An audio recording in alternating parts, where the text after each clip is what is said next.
Hello, everyone. Welcome to Choices Finding Your Joy. Paula Vail here. I am so thrilled today. I've been so excited for this interview. I am sharing with you today Lori Morrison. She is the author of The Shaman's Guide to Power Animals. Amazing book. She is a best-selling author, inspirationalist, and mystic. She is a part of a rare breed of lightning shamans who have received a spontaneous awakening of shamanic knowledge.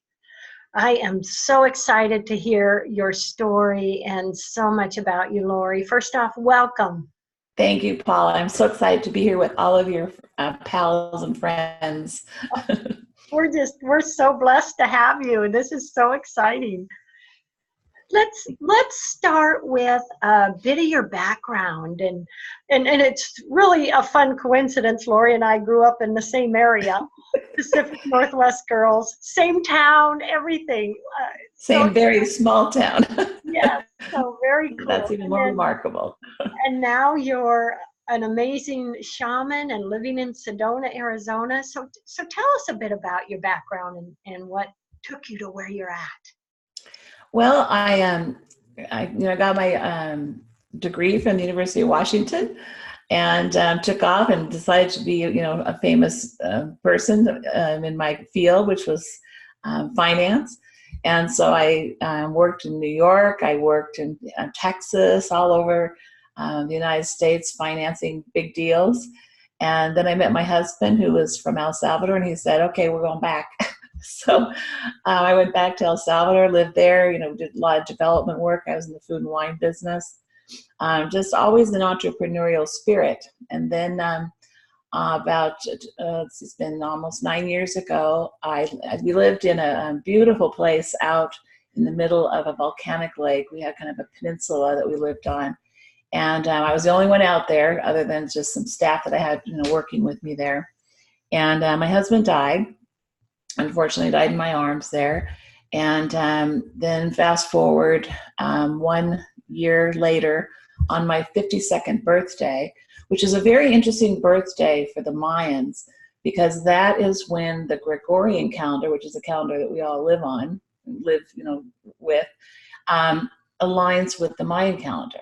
And there's always sometimes a portal on your 52nd birthday. I didn't know that at the time because I really didn't pay attention to all these things. I didn't know about all the spiritual stuff. I went to look, I used to go see Mayan ruins and, oh, isn't this nice? But I had really no awareness of all that. So on my 52nd birthday, I walked outside of my house on the lawn, and it rained on me. And my cook was there, and one of my housekeepers, and they were like, "What's going on?" And I said, "I don't know." And I was, it was very freaky. I was very kind of trance-like. I didn't know what was happening to me. And then all of a sudden the veil dropped, and I found myself in this Mayan community, like way back.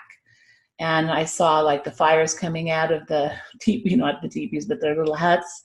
I saw the people walking around, and all of a sudden I was in this scene, and I was like, how do I get out of this scene? Because I couldn't see the old place where I was. I hit my home. So, rubbed my eyes a little bit, went back in the house and said, okay, something's really crazy here. So that night I fell into trance again, and these voices came and asked me to walk to the end of my property, to the end of the peninsula. I went there, and then there was a group of probably 13 what I would call ancestral spirit priest-like people from the Mayans. Again, that veil dropped again. They were all standing around me. They told me to lay down. I did, and then I was hit by light. I was unconscious for 3 hours, and when I woke up, I was paralyzed. I couldn't move or anything, so I laid on the ground for quite some time until I finally got my sensory pieces back together. And then from that moment on, I could only see the world through the lens of sacred geometry. Everything was a triangle. Wow. So here was this, this entrepreneur person, not ever involved, and then all of a sudden I see everything is a triangle now. And then I could also see inside people's bodies. I could speak fluent Mayan, which no one even knew the language that I was speaking because they don't even speak it anymore. Although the grandfather of the Mayans, validated that I was that was the language he knew some of when I finally met him. But my life changed dramatically. And then 4 jaguars showed up, and at first I was like, why am I seeing these jaguars? First of all, how can I see them? And second of all, why are they talking to me? So then we started this whole journey with these 4 jaguars, and them and these 13 elders became my teachers. And I could see them perfectly. They moved me multidimensionally through a lot of different places. I didn't really know what dimension I was on. I used to walk in my kitchen and wave at my cook to see if she recognized me, because I didn't know if I was, where I was on what dimension. And I ended up being hospitalized, diagnosed as mentally ill, in and out of mental institutions and rehabs and all these things, trying to figure out what was wrong with me. And then finally, I found this wonderful woman who understood these experiences and started to work with me. And she had a colleague who was a Haitian shaman, and they put Humpty Dumpty back together again. And so I worked, extensively with them. They actually came, I moved to the States after that, because the energy there at the volcano was, I couldn't manage. The energy was way too strong. Affected me too much. I was so sensitive to all of the issues with the Mayan people. So I just couldn't even live there. I was so empathic, so wide open. So I moved and I came to Sedona, and then these women actually came and lived with me for a while, because I had such difficulty living by myself because I didn't know what dimension I was on. Yeah. So they would teach me about this. So I had about 5 years of extensive learning of all the things that I knew nothing about, but was kind of forced into understanding so that I could function in life properly. That is amazing. That is amazing. And I've had some training in shamanism. My shaman name is Shantara, and I absolutely fell in love with it. I just fell in love with it. I mean, it is so powerful, and the connection. We get such an increased connection to animals and the planet, wouldn't you say? Yes, that was really interesting when I. One of the things that happened when I was in such disarray was I wasn't powerful. I wasn't embracing. I was given these powers, but I wasn't embracing them. And so it was very important that I learned how to step into this new role, to step into this power, because I was just being inundated with spiritual good and bad.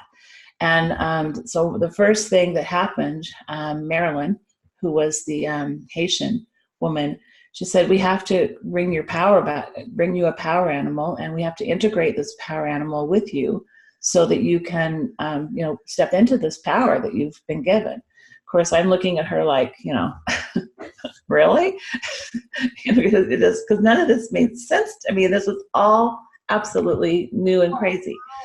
And so I said, all right. So we were in her house. She was back east. And she laid me there, and she did all this ceremony, and she brought in this animal, and there was a lion. And she blew the lion into my heart chakra and integrated this power with me. And that was going to be my kind of guide and helper through my initiation process. And so to this day, I work with that animal when I do healing work. When I'm doing a lot of, I do a lot of kind of hard cases. People who don't know what's wrong with them, and it's hard for them to find, even the doctors, to find out what's going on. I merge with her, and we go in, and I'm able to use her eyes and her, insight into the body to see what's going on, and it's remarkably accurate, and people get better. So it's been such a fascinating combination to use animals. Never thought that I didn't even know this existed. So, but their powers are remarkable when we learn how to merge with them and use them in our everyday lives. I found this place where I'm living right now because the rentals are really hard to find in Sedona, especially if you have a cat and a dog. It's like impossible. And I just got in my car and I said, okay, who would I call in to, find a house? I said, Mouse. So I called in Mouse. I said, come on, I need the spirit of Mouse to come in and find me a place. And in 15 minutes, I had a rental. So, it's remarkable using the powers of the animals in your everyday life. So, Lori, we can, like my power animal's a wolf, but I can actually then, are you saying we can call in a particular animal? Because we can learn a lot with your book, different animals, what their powers are. And so in our lives, we can call in that power animal to come help us? Yes. So like, for example, the other day, my social media gal, she was, struggling. Her card broke down. She was having all these problems. And I was like, okay. I said, here's what you got to do. You got to call in the camel.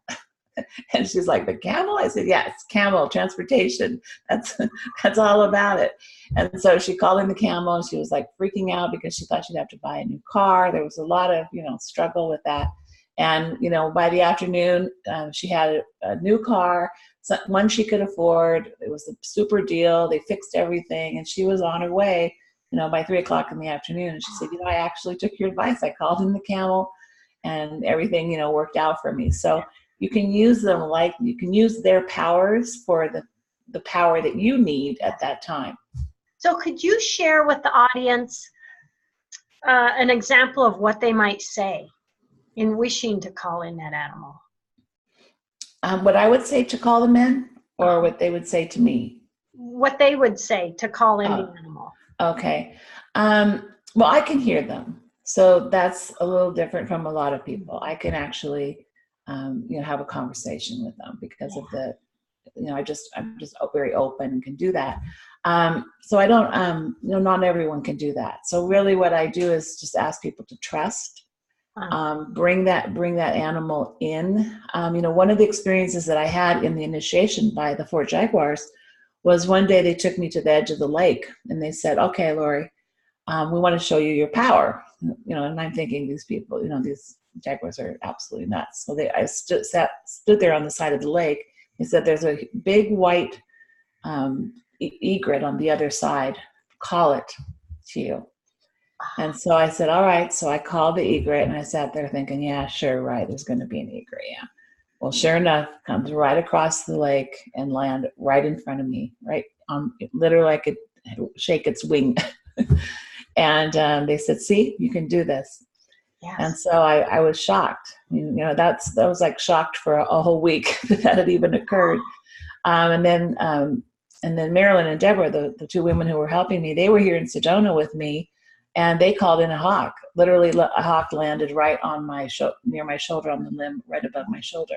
So I realized physically they can come to you, and also spiritually they can come. So it's really a matter of just calling them in and asking them for support and being very clear as to what you need help with. Yes, yes. One of my funnest experiences was I was connecting with the wolf, and I was taken to the top of a mountain. And I'm at the top of the mountain looking down at the forest, and the wolf was sitting next to me. And then he led me through the forest. I mean, it's just so fascinating. It is. I had no idea this existed. And, this has been happening for years, for hundreds of thousands of years, where shamans have been using spirit animals to, do their work. And had no idea until 10 years ago when this happened to me. Now, Lori, they're in Sedona. Do you work with people to help them connect to their power animals? And what kind of services do you do in Sedona? Well, everything I do now is online, because what I asked for support through some technology, because the Mayans are extremely high tech. They sound like they may be these very old-fashioned, people, but in the spirit world, they're probably one of the most high-tech people on the planet, in the universe. Mm-hmm. And so these 13, I guess ancient advisors or whatever, I asked them. I said, I can't do this work enough. I can't get to enough people. I need some other something to help me with this. And so 6 months later, this program dropped in that's based on Tesla technology and scalar energy. And it's a group out of Holland that put this together. And they worked, actually how it began was they worked in the tulip fields with the animals to see, instead of killing them or poisoning them, they worked with this energy to keep the rabbits away from the tulip bulbs. Uh-huh. And so that was the beginning of it. And so now I work with the same program and energy to help find on your field, on your what I do is I put you in. So like Paula's holographic footprint would go into the system. And then I have all the animals on the planet. And then I scan your holograph at the time of your birth to find out what animal pops up there, to see, because we're all born with a spirit animal when we come in. So then with that program, I'm able to see what animal it is, and then I'm able to tell you about it. Oh, that is so yeah, because then I can get to so many more people, because a true shamanic power animal retrieval could take hours. I used to do them, and it could be hours and hours pulling in the animal, integrating the animal, having the person, start to learn to work with it. And that would take a really long time. Yeah. And when I wrote the book, I said, I wish I could find some way I could do this.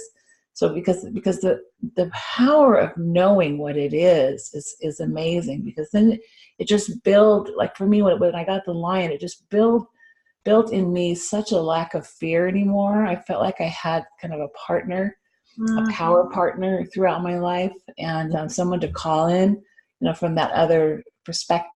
Sometimes she'll oftentimes pop in and say, wait a second, or I'll feel a hesitation about something because she's kind of on guard. Yeah. So it's been a lot of fun. I had someone, I've had almost over 500 people do it, and it's absolutely amazing because they tell me their stories. And like one girl, I said swallow. I told her that's what showed up on her scan, and she showed me a picture of tattooed swallows all over her arm. She said, now I know why I did that. I didn't know why I was so, connected into the swallow, and she had done the tattoo. So it can be fascinating when you find out. And the animals will give us messages, won't they? Oh, yeah. We can have a bluebird come. I've had them sit on my car and look at me, or different, animals can come to us and they're giving us messages, aren't they? Oh, yeah. I had, it's funny, it'll even happen on social media. Like, you'll be scanning through your Facebook or your Instagram or whatever. And just so, like, this happened to me the other day where I kept seeing kangaroos. It's like, what's with the kangaroos? Like, I saw it on Facebook, I saw it on Twitter. Someone mentioned, kangaroo and something, and I'm like, okay, that's a sign. I better get my book out and find out what the kangaroo meant. And what it meant was that I had negative thoughts in my mind. I was going negative, and it was true. And I said, oh my God, it said flip the switch on any negativity, because my mind was, kind of worrying about some construction work that I was doing, and I was kind of, feeling like it wasn't going to go right, or someone wasn't doing something right. And it just caught me right on that moment. And it was the kangaroo. And so it doesn't have to even come to you as the real kangaroo, like outside your front door, showing up from Australia. It can just be that sense that, that animal keeps coming and coming, and you pick it up even just on social media. Yeah. And then a person can look at your book and get an idea. Right. Yeah. So then what you can do, like, for example, if you see a squirrel, for example, so you can just pick up the book, and here's Squirrel. And so Squirrel is about diligence, vigilance, and mobility. And then the first thing that I have in here is an actual channeled message from the squirrel. Because I asked each one of the animals to please give me kind of their message for humanity type of thing. What, in other words, what they in general would like us to know if they appear. And so the squirrel says, fear dissipates when your basic needs are met. Desiring more than that can create a feeling of scarcity. And if you think about the squirrel, he's always running around getting his, they're always busy, meeting their basic needs. Yes. And so what a great message. And then it lists the powers of squirrel and the awarenesses that squirrel brings if you see one. And then you'll get the energy center that it most represents, and the mineral, the element, and then there'll be some little interesting information about squirrel. For example, it says here, when squirrel misplaces an acorn, it is to the forest's advantage, as every acorn holds the potential to grow a whole new oak tree. So most of the oak trees, squirrels are responsible for where they are. Which, isn't that an amazing thought, to think that every oak tree had a squirrel probably who was scattering the seeds around. And then I place an intention at the bottom that if you wanted to do journey work, which we talked a little bit about, that you can use that animal to go journey with to discover other information. So in this case, it's give me the patience to tend to the seeds of my potential. So you can use that as your kind of guide or intention to work in a shamanic way with squirrel as well. Oh, I love it. It is so fun and so powerful. I absolutely love it. Can you share with everyone your website information, how they can get a hold of you? Yes, it's LoriMorrison.com, and it's LoriMorrison.com. And you can go on there and you'll see what's my power animal, and then you can click if you'd like to get your power animal. And I just started a special where you can get the book, and then you can also get that power animal. And so what I do is I take I give you the book, and then I on a bookmark, I will write in, I'll do the search, I'll check the holographic, I need your birth date. There's a form, you can fill all that out. So you'll get the bookmark on the page of where your power animal, what your power animal is. Oh, I love it. Isn't that cool? Yeah, so you can get the book, and then I will also tell you, what that is. And this is not it's not done like a computerized thing. It's very authentic. I do it personally. I run it through the scan, and then I also just check myself to make sure that that's the animal that wants to be integrated into that. And so it's not like little goofy thing online that you would do. It's very authentic. Oh, this is so cool. This is so cool. Yeah, really fun. Oh my gosh. What would you say is one or two of the utmost beautiful things you've experienced with being able to connect to the power animals?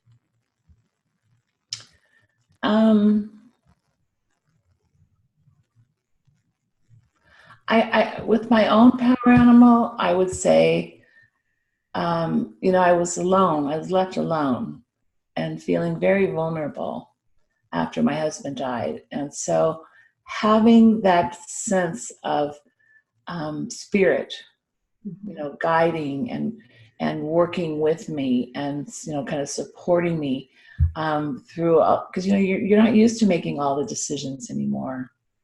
After that, it's usually you do that together. So I think that was probably the greatest thing, to have, to know that there was so much more around me, that there was a spirit world supporting my journey, that I wasn't walking the world alone.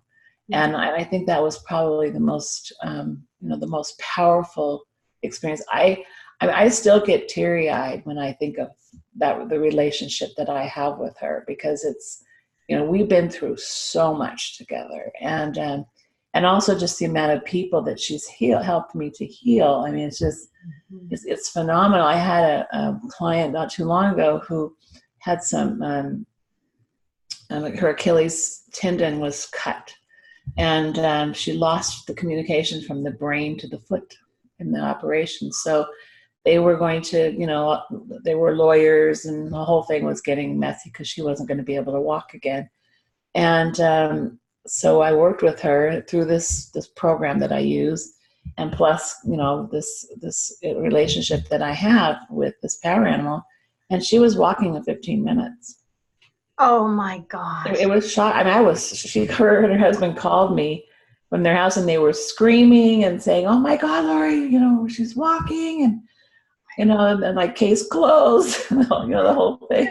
All the lawyers went home, and and so I think, wow, that's pretty powerful. Yeah. To use this relationship in such a interesting and powerful way. So yeah, those would probably be the two. My understanding with the shamanism and our connection to, the animals and the planet, it's very powerful, but actually very simple as well. It's not complicated. Yeah. It was funny. I was in Africa, and we took off one day in the Jeep, and we were going around near the parks there, outside of Kruger Park. Yeah. And one of the guys got out, and he says, "Oh my God," he goes, "the female lions are out today. That normally they're not out during the day. It's only at night." And so we were driving, and there were 7 of them. They came up, and they were literally walking right next to me. And I could reach out and touch them if I wanted to. We didn't have any kind of cage or anything around us. And, that was a huge message for me. And of course, in those days, I wasn't paying attention. I was just like, oh, isn't this cool? These, 7 lionesses are walking alongside me. And then later on, this happened to me, and I thought, wow, there's been messages all along, and I really didn't pay attention. That's a huge message. And isn't Africa just something? I was on a mission trip to Africa last year, and it just, and going it changes you. It does. We got a flat tire, and I was giving Reiki to a giraffe. And I went out, took my shoes off, and walked off, and put my feet in the footprints of some of the animals. And oh my gosh. Yeah. These animals are just, I never was the same after I left Africa. It was, I felt like this big. I just so tiny because I was in this bigger world. Beautiful lions. I want to go back someday. It's very life-changing for sure. Oh my gosh. Well, Lori, I'm afraid we have to say goodbye. Any last words you want to give the listeners before we go? Just pay attention, watch, when a cardinal shows up outside your window, don't dismiss it. There's so much coming at us all the time. And with the book as the guide, you can just pop in and see what that means. And as each time you do that, you're going to start building a stronger and stronger relationship with the animal, in the physical form, and also in the spirit world as well, because you'll start to really understand, how they come to you, how they bring messages, and you'll start to build a relationship that will be valuable for the rest of your life. I love it. Oh, Lori, thank you so much. I am so grateful. So nice to meet you today, Paula, and meet all your pals over here. Fun. Love, hugs, and blessings, everyone. See you next week. And Lori, love, hugs, and blessings. Thanks a lot. Thank you.